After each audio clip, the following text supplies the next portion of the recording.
A literatura produzida em Mato Grosso não foi muito diferente do que aconteceu no Brasil, no mundo. A literatura se dá por meio de gerações, cada qual com um conjunto ético, imagético,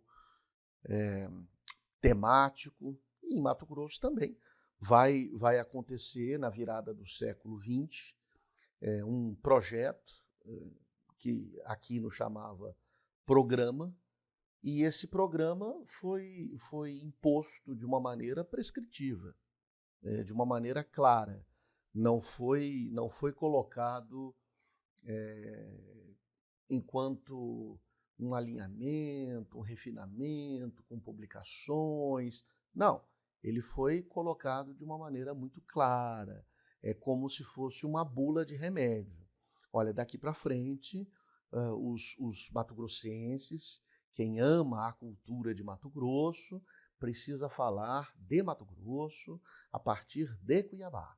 Então, precisamos abandonar a temática, entre aspas, universal, geral, talvez existencial, para falarmos da nossa terra, para descrever a nossa terra, para dizer para o público leitor o que nossa terra tem de diferente.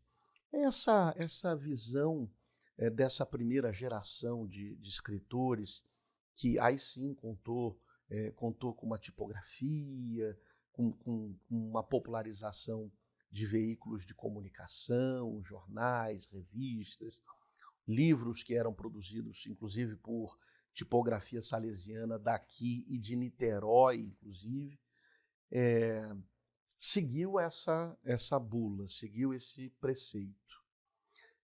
Essa descritividade geográfica é também típica brasileira, não era uma exclusividade mato-grossense. Contudo, se nós enxergarmos a geração do século XIX, curiosamente, havia um outro tipo de alinhamento, o que é belo, o que é bom. Essas concepções eram concepções importadas. Então, curiosamente, Mato Grosso, a literatura de Mato Grosso não apenas se nacionalizou. Eu acho que a literatura de Mato Grosso deu um salto tão grande, tão radical no começo do século XX, que ela passou da pauta nacionalizante e caiu direto no regionalismo. Porque no Brasil havia, não é, a pauta nacionalista do romantismo. Mas Mato Grosso não, Mato Grosso caiu direto no regionalismo. Deu um passo rápido demais. Toda a concepção regional do que cada cidade tinha, como é que se via o paradigma de cada local, animais, flora, acidentes geográficos, lendas, tudo isso foi inventariado, digamos, por essa primeira geração. Agora, o problema é mais do que o temático, o problema é estético. Quer dizer, como é que isso foi feito? Não o que foi feito, mas como é que isso foi feito? E aí que a gente se depara, sobretudo aqui em Mato Grosso, com um ponto muito interessante. A estética, que a crítica costuma dizer que vem de empréstimo, vem por contaminação, é um estilo do tempo, não é verdade. Na verdade, a estética também se dá por eleição. Aqui em Mato Grosso, eu acho que aconteceu uma eleição racional de uma determinada estética do começo do século XX. Uma estética que repudiava o romantismo romântico, o romantismo ultra-romântico, que esse pessoal do início do século dizia que levava à depressão, levava ao suicídio, levava à doença, para uma assunção de uma forma perfeita e bela do parnasiano. Então, a estética, ela, a despeito da intertemporalidade, ela se dá por eleição, de uma maneira muito racional. E essa história de tempos, os tempos são relativos com relação à eleição de cada geração. Esse fenômeno dá para ver claramente no Brasil, em Mato Grosso, enquanto o Rio, São Paulo se dava para o modernismo, na mesma década do modernismo de lá, dava-se o parnasianismo de cá. Na mesma época que Mário e Oswaldo se batiam no teatro em São Paulo, na mesma época, o Olavo Bilac era o príncipe em Mato Grosso. Não é porque os fundadores, por exemplo, do centro acadêmico, não sabiam o que estava se passando. Sabiam quem era toda a patota, Picasso, desde Marinetti, o Tsara, Salvador Dalí, sabiam quem era Picasso, sabiam quem eram as proposições do Marinetti, eles sabiam de tudo. Mas eles elegeram uma estética. Eu acho que esse ponto é muito interessante. Bom, a este campo que se formou em Mato Grosso, a essa pauta que dedicava livros para o Afonso Arinos, o autor que mais entendeu e traduziu os sertões brasileiros, como dizia José de Mesquita, se contrapôs uma outra patota. E a contraposição dessa outra turma se deu pela estética. Curiosamente, pouco pela temática, mas pela estética. E eu diria também pela política mesmo, e também em função dos campos culturais. Estética, política, geopolítica e enfrentamento de vários campos intelectuais, culturais. Vamos analisar primeiro o ponto de vista geopolítico. Os mato-grossenses do Sul, o Sul, como se chamava, não era Rondonópolis, né? Não havia Rondonópolis. O Sul, que se chamava, era Corumbá, né? E Campo Grande. Campo Grande era uma cidade nova, super nova, muito incipiente. O Sul era Corumbá. E de Corumbá veio uma voz muito forte, muito ligada ao movimento que estava acontecendo no Rio e São Paulo, que era Lobivar Matos. Era um rapaz jovem, muito provavelmente chegava a Corumbá as publicações do Rio e de São Paulo, e a ótica do Lobivar era uma ótica completamente a ótica produzida pela elite cuiabana. Então, a oposição do Lobivar se deu em duas frentes de artilharia. A primeira frente de artilharia do Lobivar era atacar uma elite cuiabana. Então, era importante levantar a bandeira de um Sul abandonada pela sanha do Norte, que consumia tributos do Estado e pouquíssimo produzia. Essa era a visão do Lobivar. E o enfrentamento é um desdobramento, o enfrentamento estético é olhar para os preguiçosos de Cuiabá, sentados num berço esplêndido, parnasiano, passadista, e identificar nesses cuiabanos parasitas, nessa elite cuiabana acadêmica, né, da Academia de Letras, sapos. Exatamente o que Manuel Bandeira já havia feito na Academia Brasileira de Letras. Então, o enfrentamento do Lobivar foi fenomenal, porque, de um lado, nós temos uma questão geopolítica seríssima no estado de Mato Grosso, uma tensão que desaguou na divisão do estado, e de outro, um enfrentamento estético, dizendo: vocês são passado, vocês têm uma ótica colonial que não vai para frente, vocês são elite, vocês estão acostumados com piano e violino, vivem uma vida irreal. E aí o que o Lobivar começou a fazer?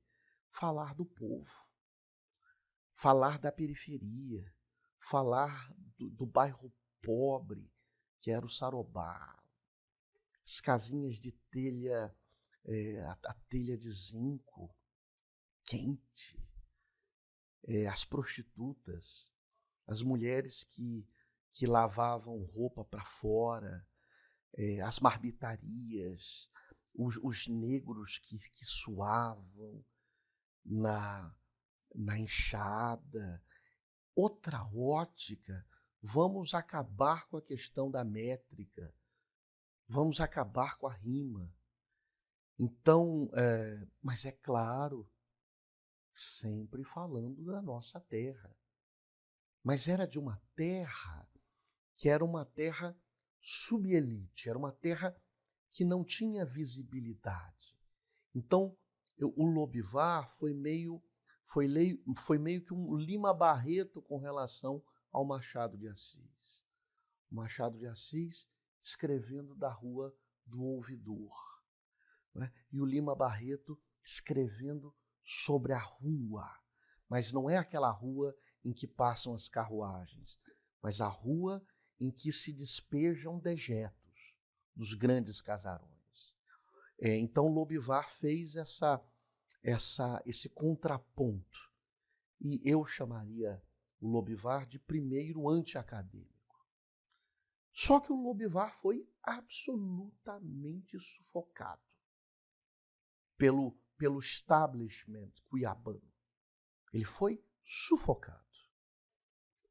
Veio para Cuiabá, passou um tempo muito curto em Cuiabá, desapareceram as críticas sobre os sapos da academia e não se deu bem em Cuiabá. Ele não conseguiu trabalhar aqui, ele não se fixou em Cuiabá. Também foi para fora, não se fixou, enfim. Foi uma pessoa desajustada, desencaixada nesse campo de poder de Mato Grosso. Então, décadas depois, poucas décadas depois, veio, digamos, a segunda leva de anti-acadêmicos. Mas um outro salto se deu. Por quê? Porque o Lobivar, do meu ponto de vista, estava mergulhado na fermentação modernista brasileira. O que estava acontecendo em São Paulo e no Rio. Toda a questão da antropofagia, de uma literatura periférica, de um verso mais moderno, de uma literatura mais coloquial. A segunda onda anti-acadêmica, modernista, é difícil dizer isso desse jeito, foi feita por um outro tipo de cabeça, que também não era uma cabeça daqui de Cuiabá. Ele cresceu em Cuiabá, etc., mas a leitura dele era uma leitura muito sofisticada, muito diferenciada, e eu acho que as referências desse segundo personagem são referências, acho que mais refinadas e talvez mais radicais que as referências que o Lobivar Matos tinha. E nós estamos falando do Vladimir Dias Pino. Acho que as referências dele de ruptura não era uma ruptura de concessão, como queria o Mário de Andrade. Não era uma ruptura de acordos, de encontros, era uma ruptura verdadeira. Eu não sei se verdadeira, mas mais radical. Uma ruptura de Baudelaire, uma ruptura de Mallarmé e uma ruptura, aí eu diria assim, de Apollinaire. Uma ruptura de como se lê.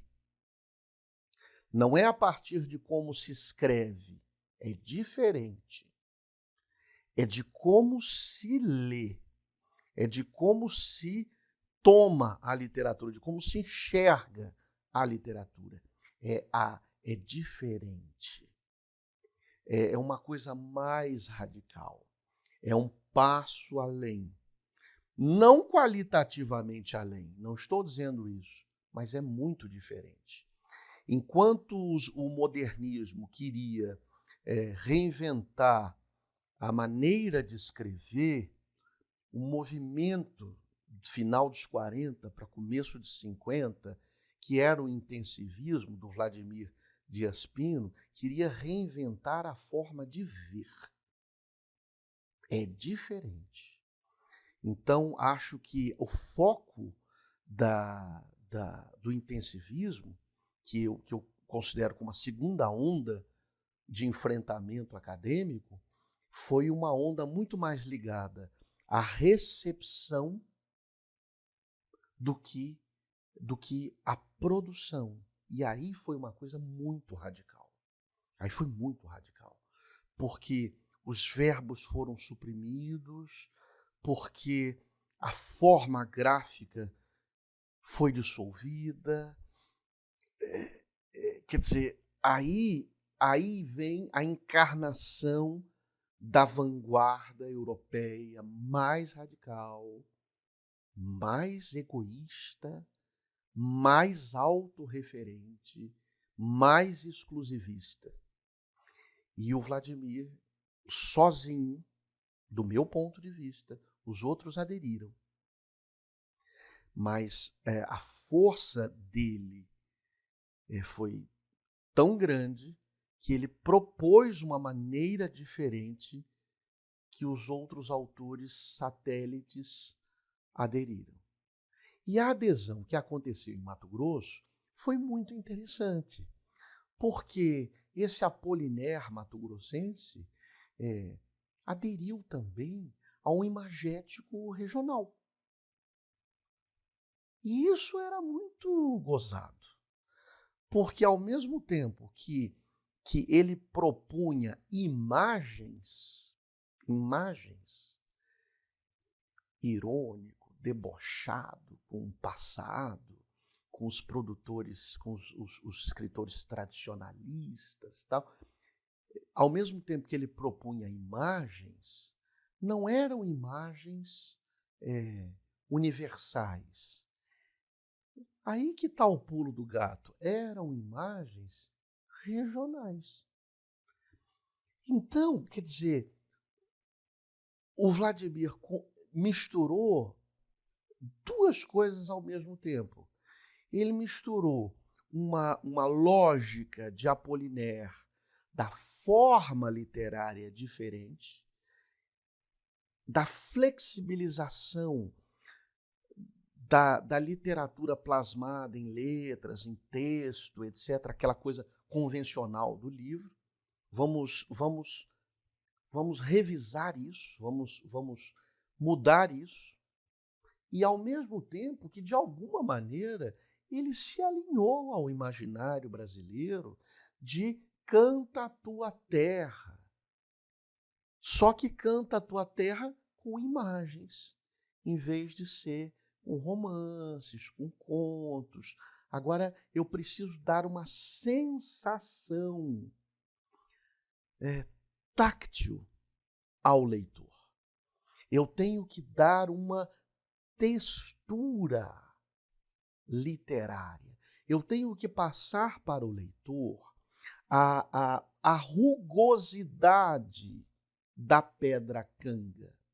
Eu tenho que passar na cabeça do leitor que, como ele escreve em Saran, ele brinca que a galera não entendeu o poema do fulano de tal, na festa dos novos.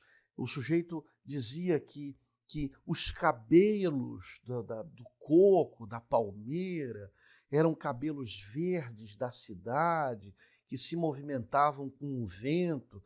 E aí o outro não entendeu o que o cara estava falando. Quer dizer, então a projeção de textura, de tridimensionalidade no texto, já intercalado com a imagem, foi uma coisa muito impactante em Mato Grosso. Certamente não compreendida. Ninguém entendia bolhufas disso. A questão da comunicabilidade, a questão da recepção é muito difícil para a vanguarda. É uma dificuldade própria de todas as vanguardas, do século XIX para o XX na Europa, até o intensivismo em Mato Grosso, né, que precedeu outros movimentos brasileiros. É difícil, porque é uma leitura tão exclusivista, é um sistema tão autorreferente, que é difícil um leitor e até mesmo os outros escritores contemporâneos acompanharem esse tipo de lógica. O que significa 2 pontos amarelos num papel preto? O que significa explosão de números na página? O que significa intercalação de cores sem nenhum alfabeto? Não é fácil. Não é fácil. Então, a vanguarda tem a pretensão de inventar o novo. Só que para inventar o novo, você precisa inventar um alfabeto e ensinar o leitor a ler novamente. É difícil. Isso é a vanguarda. O mérito de fazer diferente, de ver na frente, e o demérito de viver na solidão absurda da falta de comunicação, da falta de interação. A biblioteca digital do intensivismo mostra para o público leitor que o futuro pode estar no passado.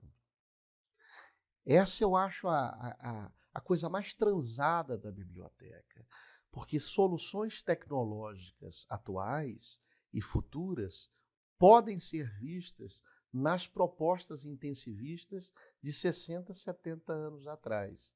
Talvez aí seja o grande mérito, o pulo do gato do projeto.